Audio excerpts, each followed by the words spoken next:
Si le temps paraît arrêté, il faut se méfier des évidences. Dans les vallées d'Ivaoa, il est un rythme qui se défie des pointeuses bureaucratiques. Le temps est autre, tout en efficience, à la hauteur d'humains qui ont fait des choix de vie. Ainsi en est-il de Tefa et Adélaïde. La vie au grand air, sous le gouvernement du ciel, à l'écoute de la nature, encore saine. Agriculteurs polyvalents, avec le travail du copran en guise de quotidien, le prix de leur liberté. Ça paye bien le copran, qui travaille. Hein. C'est mieux payé, moi je dirais, c'est mieux payé que le SMIC. Hein. Et ça fait perler la sueur, hein?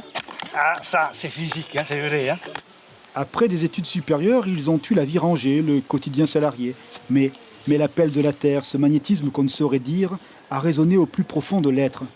Revenir sur les terres de la famille, quitter Moréa pour elle, et se laisser emporter par la vallée, comme par un courant de vivre, en habiter les règles, la manière de saisir le passage des jours. Simplicité et l'humilité, parce que on nous dit souvent que les gens des vallées ont plus un savoir-vivre que les gens de la ville. C'est normal parce que nous, on vit comme ça, simplement. Vivre dans une vallée, une écriture particulière.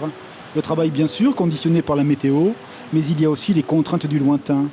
À l'heure des palabres sur la place, les villageois évoquent souvent les adolescents partis au loin, à l'internat, à Tahiti pour les études supérieures, afin d'écrire leur propre chemin. Quand on vient du Copra, et après on Ils savent ce que c'est que le boulot.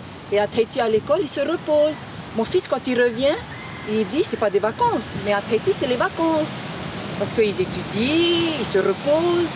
Tandis que quand ils reviennent de la ville, c'est au Copra, automatiquement, parce que c'est notre première ressource. Imaginer, toujours avancer. Ainsi, par exemple, Tefa et son épouse sont devenus des spécialistes de l'apiculture. La préservation des marquises offre des nuances sans fin à leur miel. Une réalité dont ils connaissent depuis 2005 toutes les possibilités. Se diversifier, être debout, encore au travail. Voici ces chemins de la liberté.